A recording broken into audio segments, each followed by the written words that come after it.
और आपने देखा होगा कि जब भी रामायण का पाठ होता है वहां पे हम आह्वान करते हैं प्रभु का, आइए हनुमंत बिराजिए। तो कई लोगों का कंफ्यूजन होता है कि क्या प्रभु सच में आते हैं, अगर आते हैं तो उसका प्रमाण क्या है। जय श्री राम दोस्तों, कैसे हो आप सब। आज के व्लॉग में आप सभी का स्वागत है। दोस्तों आज का व्लॉग बहुत ही स्पेशल होने वाला है। हमारे प्रिय हनुमान जी के बारे में कुछ ऐसी बातें शेयर करने वाला हूं और कई लोगों का कंफ्यूजन भी दूर होने वाला है। तो प्लीज बिना स्किप किए इस व्लॉग को आखिर तक जरूर देखिएगा और वीडियो अच्छी लगे तो लाइक और शेयर करना ना भूले। नए हो तो चैनल को सब्सक्राइब करें और जय श्री राम बोलकर बेल दबा दीजिएगा ताकि आने वाले नए नए इंटरेस्टिंग व्लॉग्स हमारे फैमिली से जुड़े हो, Q&A वाले हो या फिर हमारे प्रभु से जुड़ी कोई कथा क्यों ना हो, आप सबसे पहले देख सकें।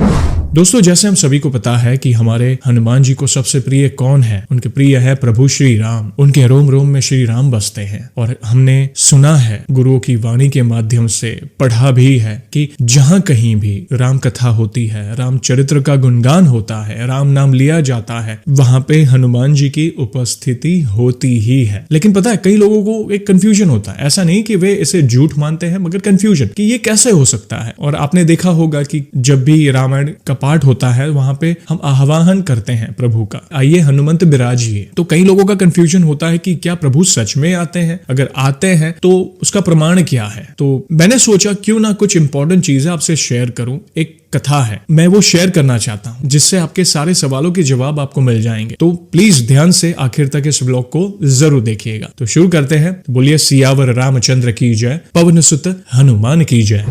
एक समय अयोध्या के पहुंचे हुए संत श्री रामायण कथा सुना रहे थे। रोज 1 घंटा प्रवचन करते, कितने ही लोग आते और आनंद विभोर होकर जाते। साधु महाराज का नियम था, रोज कथा शुरू होने से पहले आइए हनुमंत जी बिराजिए कहकर हनुमान जी का आवाहन करते थे। फिर 1 घंटा प्रवचन करते थे। एक वकील साहब हर रोज कथा सुनने आते। वकील साहब के भक्ति भाव पर एक दिन तर्कशीलता हावी हो गई। उन्हें लगा कि महाराज रोज आइए हनुमंत जी बिराजिए कहते हैं तो क्या हनुमान जी सचमुच आते होंगे। अतः वकील साहब ने महात्मा जी से पूछ ही डाला कि महाराज जी, आप रामायण की कथा बहुत अच्छी कहते हैं, हमें बड़ा रस आता है, परंतु आप जो गद्दी प्रतिदिन हनुमान जी को देते हैं उस पर क्या हनुमान जी सचमुच बिराजते हैं। साधु महाराज ने कहा, हाँ, यह मेरा व्यक्तिगत विश्वास है कि राम कथा हो रही हो तो हनुमान जी अवश्य पधारते हैं। वकील ने कहा, महाराज ऐसे बात नहीं बनेगी, हनुमान जी यहाँ आते हैं, इसका कोई सबूत दीजिए। आप लोगों को प्रवचन सुना रहे हैं सो तो अच्छा है, लेकिन अपने पास हनुमान जी की उपस्थिति बताकर आप अनुचित तरीके से लोगों को प्रभावित कर रहे हैं। आपको साबित करके दिखाना चाहिए कि हनुमान जी आपकी कथा सुनने आते हैं। महाराज जी ने बहुत समझाया कि भैया, आस्था को किसी सबूत की कसौटी पर नहीं कसना चाहिए। यह तो भक्त और भगवान के बीच का प्रेम रस है, व्यक्तिगत श्रद्धा का विषय है। आप कहो तो मैं प्रवचन करना बंद कर दूं या आप कथा में आना छोड़ दो। लेकिन वकील नहीं माना, कहता ही रहा कि आप कई दिनों से दावा करते आ रहे हैं, यह बात और स्थानों पर भी कहते होंगे, इसलिए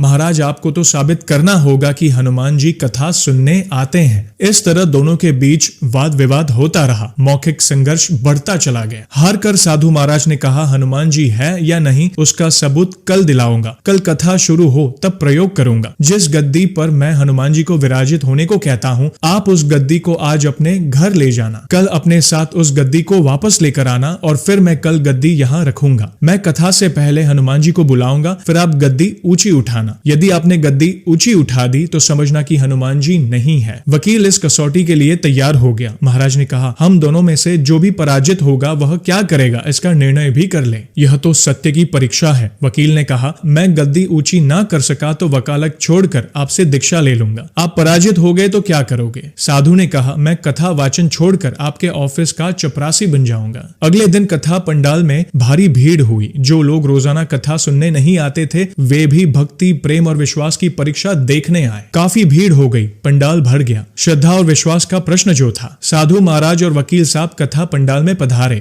गद्दी रखी गई। महात्मा जी ने सजल नेत्रों से मंगलाचरण किया और फिर बोले, आइए हनुमंत जी बिराजिए। ऐसा बोलते ही साधु महाराज के नेत्र सजल उठे। मन ही मन साधु बोले, प्रभु आज मेरा प्रश्न नहीं बल्कि रघुकुल रीति की परंपरा का सवाल है। मैं तो एक साधारण जन हूँ, मेरी भक्ति और आस्था की लाज रखना। फिर वकील साहब को निमंत्रण दिया गया, आइए गद्दी ऊंची कीजिए। लोगों की आंखें जम गई। वकील साहब खड़े हुए, उन्होंने गद्दी उठाने के लिए हाथ बढ़ाया पर गद्दी को स्पर्श भी न कर सके। जो भी कारण रहा, उन्होंने 3 बार हाथ बढ़ाया किंतु तीनों बार असफल रहे। महात्मा जी देख रहे थे, गद्दी को पकड़ना तो दूर, वकील साहब गद्दी को छू भी नहीं सके। तीनों बार वकील साहब पसीने से तरबतर हो गए। वकील साहब साधु महाराज के चरणों में गिर पड़े और बोले, महाराज गद्दी उठाना तो दूर, मुझे नहीं मालूम कि क्यों मेरा हाथ भी गद्दी तक नहीं पहुंच पा रहा है, अतः मैं अपनी हार स्वीकार करता हूँ। कहते हैं कि श्रद्धा और भक्ति के साथ की गई आराधना में बहुत शक्ति होती है, मानो तो देव नहीं तो पत्थर। प्रभु की मूर्ति तो पत्थर की होती है, लेकिन भक्त के भाव से उसमें प्राण प्रतिष्ठा होती है और प्रभु विराजते हैं। तुलसीदास जी कहते हैं, साधु का स्वभाव कपास जैसा होना चाहिए, जो दूसरों के अवगुण को ढककर ज्ञान की अलग जगाए। जो ऐसा भाव प्राप्त कर ले वही साधु है। श्रद्धा और विश्वास मन को शक्ति देते हैं। संसार में बहुत कुछ ऐसा है जो हमारी तर्क शक्ति से, बुद्धि की सीमा से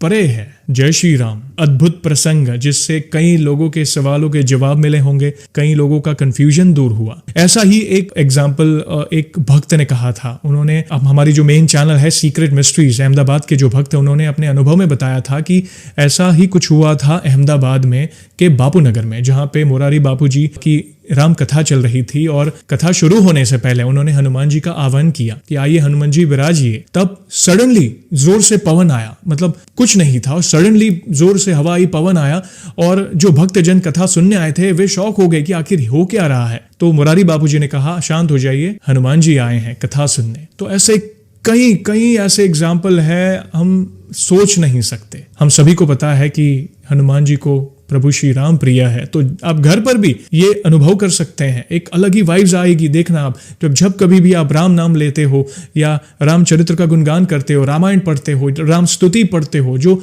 या फिर भगवान राम से जुड़ी जो भी आप भक्ति करते हो, तब हनुमान जी की उपस्थिति होगी ही। आप अलग ही वाइब्स महसूस करोगे आपके इर्द गिर्द। देखना प्रभु की उपस्थिति होती ही है। और दोस्तों, आप सभी को तो पता ही है कि व्लॉग को हम ऐसे ही एंड नहीं करेंगे। प्रभु के नाम का गुणगान जो करना है, आज भी मैं अद्भुत पंक्तियां लाया हूं। इन पंक्तियों को सुनकर मैं बड़ा हुआ हूं। मैं पहले, आपको पता है कि मैं मुंबई रहता था और वहां पे गणेश चतुर्थी का उत्सव बहुत धूमधाम से मनाया जाता है। उसमें से एक स्तुति हम गाते हैं, बहुत ही प्रसिद्ध है, आप यूट्यूब पर भी देख सकते हैं। तो मैंने सोचा क्यों ना आज उन पंक्तियों को आपके सामने लाऊं, और आपको ये पंक्तियां कैसी लगी आप मुझे कमेंट के माध्यम से जरूर बताएगा। तो बोलिए, सियावर रामचंद्र की जय, पवन सुत हनुमान की जय। घालिंग गुटांगण वंदीन चरण, डोळ्यान पाहिन रूप तुझे, प्रेमे अलिंगन आनंद पूजन, भावे ओवाड़ेन मणे नमः। तमेव माता च पिता तमेव, त्वमेव बंधु च सखा तमेव, त्वमेव विद्या द्वर्णम तमेव, त्वमेव सर्वं मम देव देव। कायेन वाचा मनसेन्द्रिया वा बुद्ध्यात्मना वा प्रकृति स्वभावात्, करोमि यद्यं सकलं परस्मै नारायणेति समर्पयामि। अच्युतं केशवं राम नारायणं, कृष्ण दामोदरं वासुदेवं हरिं, श्रीधवं माधवं गोपिका वल्लभं, जानकी नायकं रामचंद्रं भजे।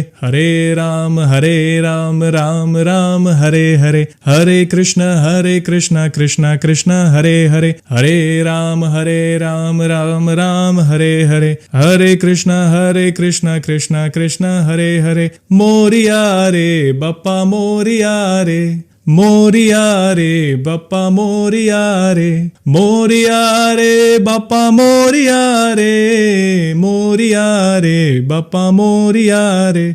गणपति बाप्पा मोरिया, मंगल मूर्ति मोरिया। अद्भुत पंक्तियां थी, बचपन याद आ गया। मैं एक्चुअली मराठी कल्चर में पला बड़ा हूं और बहुत सौभाग्य मिला वहां पे गणेश चतुर्थी का आनंद लेकर। ये मतलब इन्हीं पंक्तियों को सुनकर हम बड़े हुए हैं, तो मैंने सोचा क्यों ना आप सबके सामने इन पंक्तियों को लाऊं। आपको ये पंक्तियां कैसी लगी प्लीज कमेंट के माध्यम से बताएगा। वीडियो अच्छी लगी हो तो लाइक और शेयर जरूर करिएगा। नए हो तो चैनल को सब्सक्राइब करें, जय श्री राम कहकर बेल को दबा दे, ताकि आने वाली नई नई वीडियोस हमारे फैमिली से जुड़े हो, Q&A वाली हो, या फिर हमारे प्रभु से जुड़ी ऐसी कथा क्यों ना हो, आप सबसे पहले देख सके। और जल्दी लौटूंगा मैं एक और इंटरेस्टिंग व्लॉग के साथ। तब तक जय श्री राम, जय हनुमान।